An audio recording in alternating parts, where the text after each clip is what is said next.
जिल्हा परिषद केंद्रीय प्राथमिक शाळा गंगा हिप्परगा येथे स्वर्गीय अजितदादा पवार यांना विनम्र अभिवादन।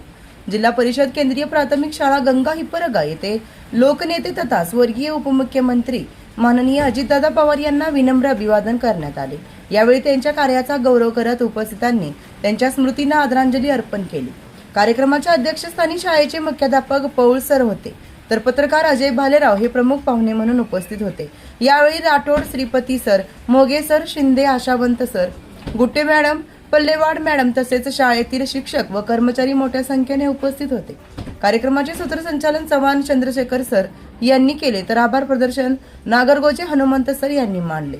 कार्यक्रम शांत, शिस्तबद्ध आणि भावपूर्ण वातावरणात संपन्न झाला। एसएस इंडिया टीव्ही अहमदपूर प्रतिनिधी अजय भालेराव। 22 जुलै हा दिवस म्हणजे आपल्या महाराष्ट्र राज्यात त्यांच्या कामाबद्दल, त्यांच्या शिस्तीबद्दल आणि त्यांची जी कामाची धडाडी होती, स्पष्ट वक्तेपणा होता, याबद्दल प्रसिद्ध असलेले असे आपल्या महाराष्ट्राचे उपमुख्यमंत्री असलेले आदरणीय कैलासवासी अजितदादा पवार यांची आज जयंती आहे। तर ही जयंती आज आपल्या जिल्हा परिषद केंद्रीय प्राथमिक शाळा गंगा हिप्परगा येथे आपण साजरी करत आहोत। योगायोगानं या जयंतीला आपल्याच गावातले रहिवासी पत्रकार अजय भालेराव हे उपस्थित राहिले आणि आपण त्यांच्या उपस्थितीत, त्यांच्या हस्ते ही जयंती सर्वजण मिळून साजरी करत आहोत।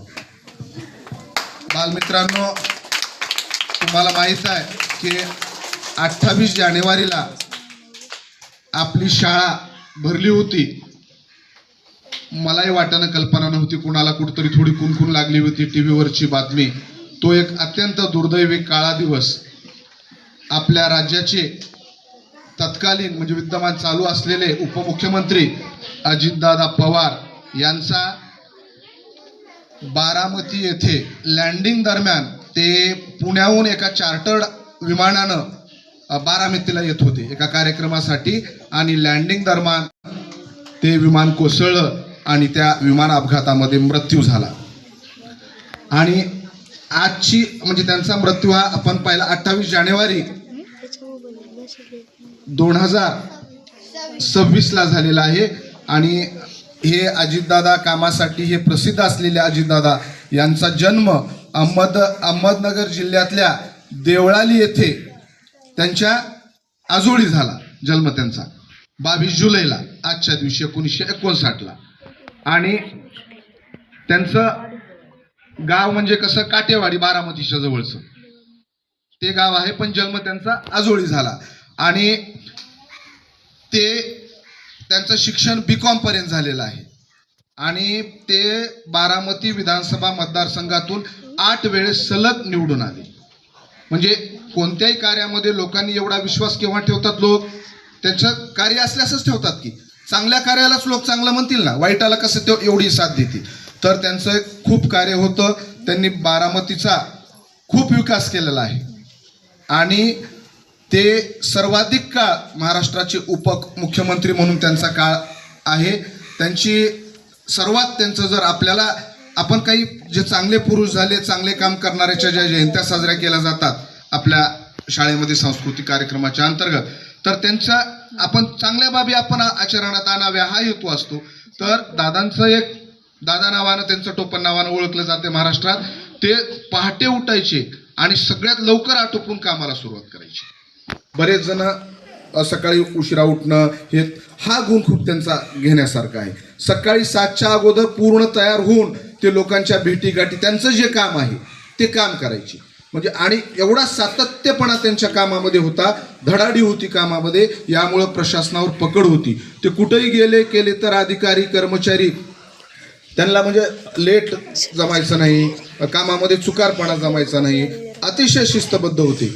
हा गुण प्रत्येकजण त्याच्या कामामध्ये शिस्तबद्ध असेल, वेळेवर काम करणारा असेल तर त्याचं जे काही काम असेल ते अत्यंत प्रभावीपणे करू शकतो। मग आपलं काय काम आहे, तुमचं आता अभ्यास करणं, शिक्षण करणं, तुम्ही ते वेळेवर चोखपणे केलं पाहिजे। सर्व वेळच्या वेळी काम जर केलं तर आपण त्या कामामध्ये प्रभाव दाखवू शकू आणि अधिक हुशार होऊ शकू. हा गुण आपण म्हणजे घेतला पाहिजे. तर अशा या थोर धडाडीनं काम करणाऱ्या सर्वाधिक काळ उपमुख्यमंत्री पद राहणाऱ्या अजितदादांचा दुर्दैवी मृत्यू तुम्हाला सांगितलो की मी 28 जानेवारीला झाला. या चांगलं कार्य करणाऱ्या महान व्यक्तीस मी अभिवादन करून माझे 2 शब्द संपवितो. जय हिंद. त्याची जेव्हा जयंती साजरी करतो त्यावेळेला आपण त्यांच्यामधला कुठला गुण आपल्या ठाई असणं अपेक्षित आहे ह्याचा विचार करतो. साहेबांनी आत्ताच सांगितलं त्यांच्यामधली जी शिस्तबद्धता होती, धडाडीपणा होता. एक व्यक्तिमत्वाचा भाग सांगतो तुम्हाला. जे लोक अगदी स्पष्ट बोलतात का ते मनातून बी निर्मळ असतात. आणि एखादा राजनीतिक माणूस व्यक्ती हा काय असतो माहितीये का, जास्तीत जास्त समाजामध्ये 2 पद्धतीच्या लोकांना हाताळण्यासाठी सुवर्णसंधी किंवा सुवर्ण मध्य साधायचा प्रयत्न करतो. परंतु ह्यांच्या धडाडीपणामध्ये गोष्ट आपल्याला काय जाणवली होती की कुठल्याही सभागृहात असतील, लोकसभेमध्ये पण काम केले ह्यांनी, त्याच्यानंतर आपल्या विधानसभेमध्ये पण काम केलेलं आहे. स्पष्ट वक्तेपणा असल्यामुळं काय व्हायचं माहिती आहे का, अगदी योग्य गोष्ट योग्य पद्धतीनं बिनधास्त मांडायची पद्धत होती यांची, की ज्याच्यामुळं बऱ्याच वेळेला ह्यांचे ह्या वर्तनाचे फायदे पण झाले आणि तोटे पण झाले. आणि शिस्तबद्धपणामुळं काय असते माहिती आहे का, जर मी स्वतः शिस्तीत असेल तरच मला तुम्हाला सांगायचा अधिकार आहे की तुम्ही शिस्तीत राहा. मग जर स्वतः जर शिस्तीत बाळगत असतील तरच आपण काय करू शकतो, दुसऱ्यांना सांगू शकतो. तर ह्याच पद्धतीनं दुसऱ्यांना मार्ग दाखवून आपण त्याच्यावर कृती पण करून घेऊ शकतो.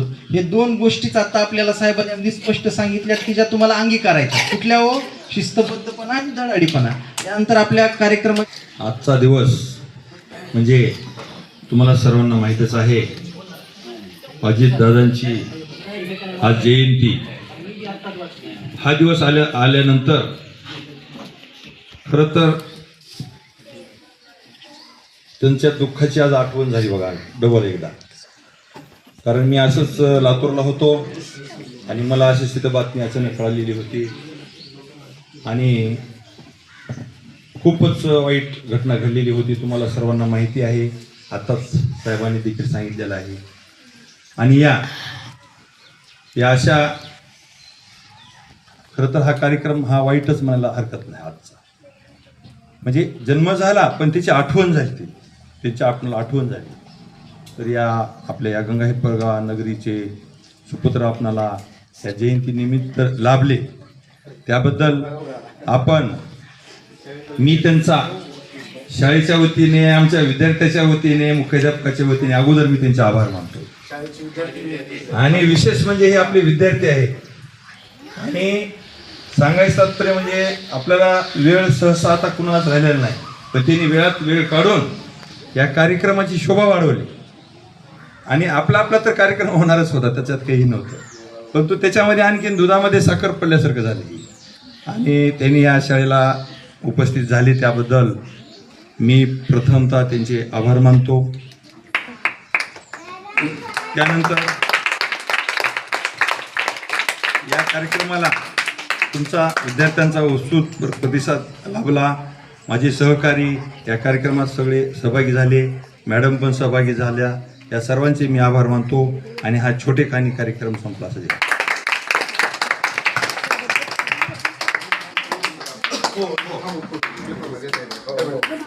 तिथे ठेवा.